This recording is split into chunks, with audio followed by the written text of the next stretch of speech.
அனைவருக்கும் வணக்கம். இன்றைக்கி ஜனவரி 5, 2025 ஞாயிற்றுக்கிழமை. தினமணியில் இருக்கிற முக்கியமான நியூஸஸ் என்னென்னு பார்ப்போம்.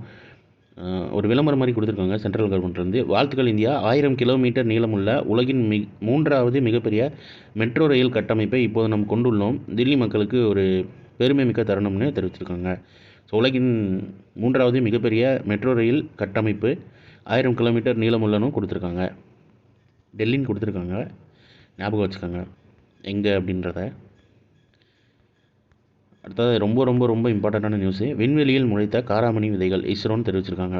விண்வெளிக்கு அனுப்பப்பட்ட காராமணி விதைகள் முளைத்துள்ளதாக இந்திய விண்வெளி ஆராய்ச்சி நிறுவனம் இஸ்ரோ சனிக்கிழமை தெரிவித்தது. ஸ்பேடெக்ஸ் எனும் திட்டத்தின் கீழ் விண்வெளியின் விண்கலன்களை ஒருங்கிணைக்கும் பணிகள் மேற்கொள்ளப்பட்டுள்ளன. இதையொட்டி கடந்த டிசம்பர் 30 ஆந்திர மாநிலம் ஸ்ரீஹரிகோட்டாவிலிருந்து ஸ்பேடெக்ஸ் A-B என இரு விண்கலங்களை PSLV C-60 ராக்கெட் மூலம் இஸ்ரோ ஏவியது. இந்த விண்கலங்கள் புவிவட்ட பாதையில் வெற்றிகரமாக நிலைநிறுத்தப்பட்டது. இது தவிர ராக்கெட்டில் இடம்பெற்றுள்ள PSLV புவிவட்ட பரிசோதனை அலகு 4 மூலம் விண்வெளிக்கு 8 காராமணி விதைகளை இஸ்ரோ அனுப்பி வைத்தது. இஸ்ரோவின் வருங்கால விண்வெளி திட்டங்களை கருத்தில் கொண்டு விண்வெளியில் மனிதர்களுக்கும் பொருள்களுக்கும் எடை இல்லாதது போல தோன்றும் தனித்துவமான சூழல்களில் செடிகளை எப்படி வளர்க்கின்றன என்பதை தெரிந்து கொள்ள அந்த விதைகளை விண்வெளி அனுப்பப்பட்டன. இந்த நிலையில் அந்த விதைகள் 4 நாட்களில் முளைத்துள்ளதாகவும் அவற்றில் விரைவில் இலைகள் துளிர்விடும் என்றும் எக்ஸ் தளத்தில் இஸ்ரோ சனிக்கிழமை பதிவிட்டதுன்னு தெரிவிச்சிருக்காங்க. இன்றைக்கி ஞாயிற்றுக்கிழமை, அதனால் திருக்குறள் இருக்காது. ஸோ டேரெக்டாக இம்பார்ட்டன்ட் நியூஸஸ்குள்ளே போயிடலாம்.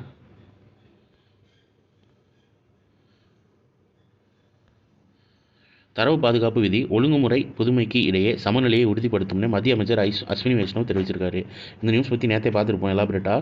மத்திய அரசு சார்பில் வெளியிடப்பட்டுள்ள எண்ம தனிநபர் தரவு பாதுகாப்புகளை வரைவு விதி குடிமக்களின் உரிமைகளை முழுமையாக பாதுகாக்கும் என்பதோடு தரவு பயன்பாடு ஒழுங்குமுறைக்கும் புதிய கண்டுபிடிப்புகளுக்கும் இடையே சமநிலையை உறுதிப்படுத்தும் என்று மத்திய மின்னணு மற்றும் தகவல் தொழில்நுட்பத்துறை அமைச்சர் அஸ்வினி வைஷ்ணவ் தெரிவிச்சிருக்காரு.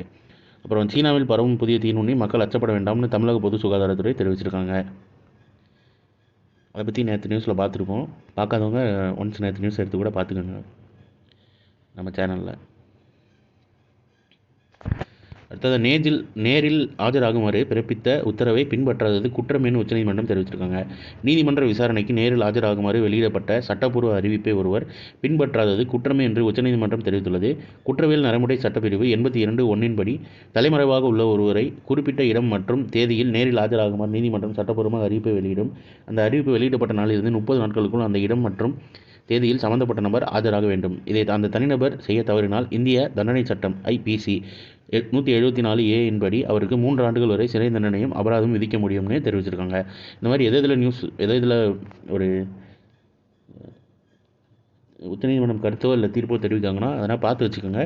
கண்டிப்பாக கேட்கறதுக்கான வாய்ப்புகள் அதிகம். மூத்த அணு விஞ்ஞானி சிதம்பரம் மறைவுன்னு தெரிவிச்சிருக்காங்க. அணுகுண்டு சோதனையில் முக்கிய பங்கு வகித்தவர்னு சொல்லியிருக்காங்க. அணுகுண்டு சோதனையில் முக்கிய பங்கு வகித்த மூத்த விஞ்ஞானி சிதம்பரம் 88 இவருக்கு வயது சனிக்கிழமை காலமானார்னு தெரிவிச்சிருக்காங்க. பெருமைக்குரிய இயற்பியலாளரும் இந்தியாவின் மிகவும் தனிச்சிறப்பு வாய்ந்த விஞ்ஞானிகளில் ஒருவருமான ராஜகோபால சிதம்பரம் மகாராஷ்டிரா மாநிலம் மும்பையில் உள்ள தனியார் மருத்துவமனையில் அனுமதிக்கப்பட்டிருந்தார்னு தெரிவிச்சிருக்காங்க. இவர் சென்னையில் பிறந்தவர்னு தெரிவிச்சிருக்காங்க. பத்ம விருதுகள் 1975 பத்மஸ்ரீ, 1999 பத்ம விபூஷன் விருதுகள் அளித்து அரசு கௌரவித்ததுன்னு தெரிவிச்சிருக்காங்க.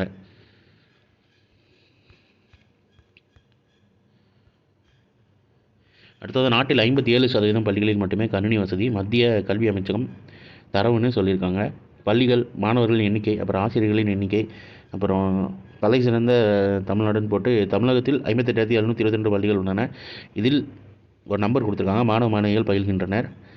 அப்புறம் இன்னொரு நம்பர் கொடுத்து ஆசிரியர்கள் பணியாற்றுகின்றனர். தமிழகத்தில் 490 பள்ளிகளில் தரவு ஆண்டில் புதிதாக மாணவர் சேர்க்கை இல்லைன்னு சொல்லியிருக்காங்க.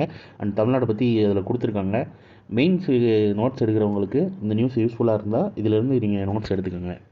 ப்ரிலிம்ஸ்க்கு எந்தளவு யூஸாக தெரியல, மேலோட்டமாக பார்த்தா போதும். 57% பள்ளிகளில் மட்டுமே கணினி வசதின்ற இதை மத்திய கல்வி அமைச்சகம் தரவு வெளியிட்டிருக்கதா சொல்லியிருக்காங்க. அடுத்ததாக தச்சன்குறிச்சியில் நிகழாண்டின் முதல் ஜல்லிக்கட்டுன்னு கொடுத்துருக்காங்க. போன வருஷமும் தச்சன்குறிச்சியில் தான் நடந்துச்சு முதல் ஜல்லிக்கட்டு. ஸோ லாஸ்ட் 2-3 வருஷம் அங்கே தான் நடக்குதுன்னு நினைக்கிறேன். போன வருஷம் கன்ஃபார்மாக தெரியும், பட் அதுக்கு முந்தின வருஷம் தச்சன்குறிச்சியான்னு தெரில. பட் எங்கே முதல் ஜல்லிக்கட்டு நடக்குன்னா மேக்ஸிமம் தச்சன்குறிச்சியாக தான் இருக்கும். இது எந்த மாவட்டம்னா நிகழ்நாட்டில் தமிழகத்தில் முதல் ஜல்லிக்கட்டு போட்டி புதுக்கோட்டை மாவட்டம் கந்தர்வக்கோட்டை ஒன்றியம் தச்சன்குறிச்சி கிராமத்தில் சனிக்கிழமை நடைபெற்றதுன்னு தெரிவிச்சிருக்காங்க. ஸோ எனக்கான இம்பார்ட்டன்ட் நியூஸஸ் அவ்வளோதான். இது ஒரு ஷார்ட்டட் வெர்ஷனாக 1 மினிட் கரண்ட் அஃபேர் நம்ம சேனலில் இருக்குது. வேணுங்கிறவங்க அதை யூட்டிலைஸ் பண்ணிக்கோங்க. மேலும் இன்னொரு நியூஸ் வீடியோவில் சந்திப்போம். தேங்க்யூ.